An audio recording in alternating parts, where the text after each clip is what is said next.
President Bola Ahmed Tinubu for selecting young Nigerians to also be part of his cabinet, especially the women and the youths. With regards to our brother, Dr. Bosun, congratulations. But Mr. President, I wish to advise this young man that there are times, no matter the level of our frustration, we must be cautious with what we write on the social media. I'm saying this because I have another tweet from him, which was written by him by 10:05 p.m. in April 21st, 2021. With the kind permission of Mr. President, I would like to read this tweet. He said, "Who conducted a security check on him when he was appointed? What sort of checks are done by at the Nigerian Senate when they confirm appointees and the media? Question for another day. Until we ask the right questions, these morons will continue to take us for granted." Mr. President, sir. Mr. President, I want to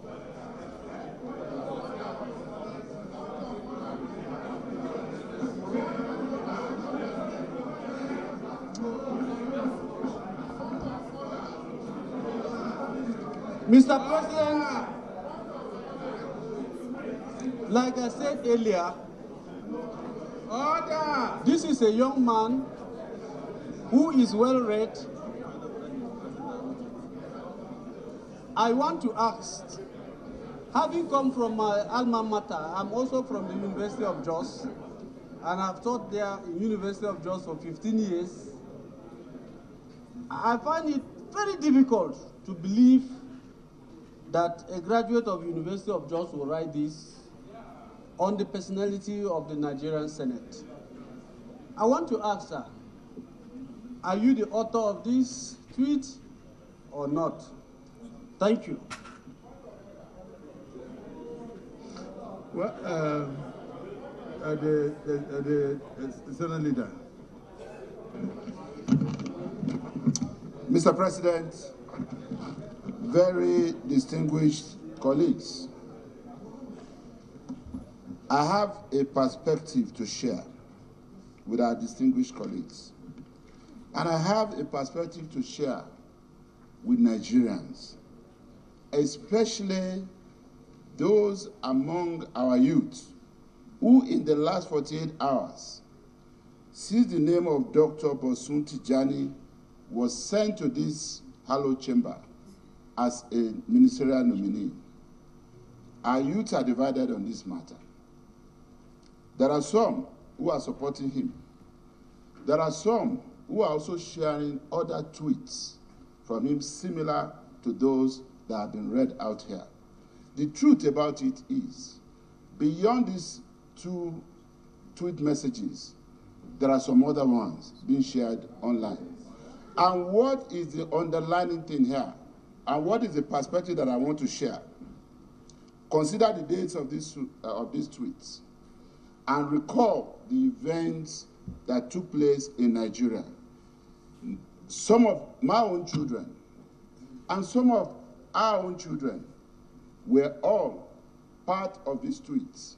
Standing before us, sir, is an end-SARS protester, if you can so classify him. That is the truth about it. My own daughter, who was not born in Nigeria, I didn't hide my family in the US. I didn't take my family out of Nigeria after I came into public service. I was in the US doing my master's degree. I was there practicing as an attorney when I gave birth to my own children. So they were not born here. But when my daughter was done schooling, she told me she wanted to come to Nigeria for her national service, and I was very glad. My daughter joined the End SARS protests. Around the same time, all these tweets were going on. Very many of our own children asked us questions. Mr. President, I need your protection. All I'm trying to do is share a perspective. The same president, these are the issues for me. Number one, an NSAS protester who believed he was a spokesperson for his own generation, today has come to see the need to join hands with us to build this nation and bring all those ideas around which they organize protests on board to further build Nigeria and rebrand Nigeria. That's number one. More importantly, number two, the same President Bola Ahmed Tinubu, a citizen as he then was, not in any official position, who was accused or alleged as having taken soldiers to toll gate plaza in Lagos to shoot NSAS protesters, is the one who today, by the grace of God, as President and Commander-in-Chief of Nigeria, has sent Dr. Bosun Tijani as a nominee to this chamber, because he also believes that they have something to offer. So let's look at it from all these perspectives and know that this man standing before us did what any of our children could have done. At that point, based on their own understanding of what's going on, he portrayed a scenario of how most of the people he was struggling to help were being arrested by the police because they had laptops in their bags, not because they were criminals. Let us remember what happened in this country. We need to move on with this generation. We need to put this behind us. So, of course, if he said anything that he shouldn't have said, he's here to apologize. That's not the problem. But let's take it beyond that and be less emotional about this issue. But we must protect the integrity of this institution. I agree, with our colleagues who are saying this. And our own youth must also learn from this, that even in the face of anger or protest, you must mind the language that you use. Thank you so much, Mr. President. Well, let me, just before I listen to any other thing, let me point out the distinguished leader of the Senate, that even if it was that your child that came before us here, that child will still face the same question. The questions being asked are not, nobody, I don't think any of them has ever met him. I don't think any person here has any objection to his nomination. And I don't think anybody here is against him. We are rather appreciative of Mr. President's choice. However, sometimes the past has a way of following us. And I think we can make progress. I will give you an example. The National Digital Economy Policy and Strategy 2020 to 2023 that involves ICT parks, entrepreneurship, innovators, youth empowerment, which will break it down to solid infrastructure, soft infrastructure, service infrastructure. All these policies, he was part of those who developed these policies that he believes can empower young people. When Mr. President was coming on board at Eagle Square, I said that I learned a lot from him when he was governor. I turned boys into men as a governor in my state, and that he will come, if he won the election to be president in Nigeria, that he will turn a lot of Nigerian boys into men. I think this is one of such. Now, if we sit here for the next 5 minutes, somebody will bring out another very derogatory tweet from him, whether it was done in the heat of anger, or whether it was in collaboration with your child, I wouldn't know. But the major thing there is that he has a very good opportunity on live television to tender apologies to his elders for his youthful exuberance and his mistakes, and we move on. Dr. Tijani, Dr. Bosun Tijani, this last tweet and many others that will come, like the one you called your elders. Look at somebody like Senator Gomer. I'm sure he was in the Senate there when you said that he was a moron. So, do you still believe that senators are morons, or do you have an apology to make? If you can tender an apology, we can move on. And then if you also believe now in your Nigeria, we can still move on.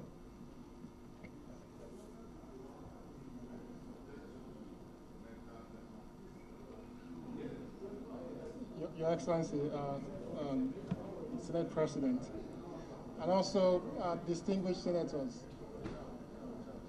Distinguished senators, I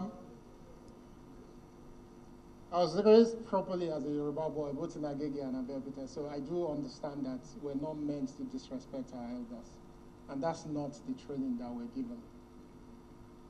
My father probably won't be proud of me for all these allegations, but one thing he'll be proud of as well is that the passion that led me to those mistakes has also given me the opportunity to contribute to the development of this country. So I want to profusely apologize to everyone in this hall, including anyone anywhere in Nigeria that may have been offended about everything I said. I ask that you please, in the process of accepting my apology, that you look at the undertone of everything I've said. I didn't say it to spite. I said it out of frustration and love. So please accept my sincere apology, please.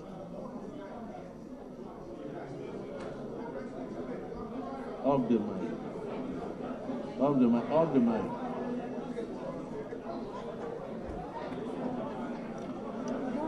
Distinguished senators,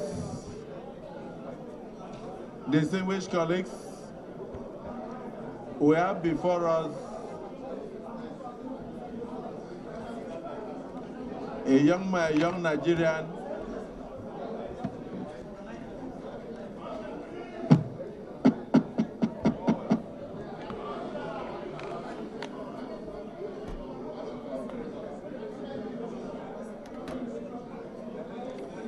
Senator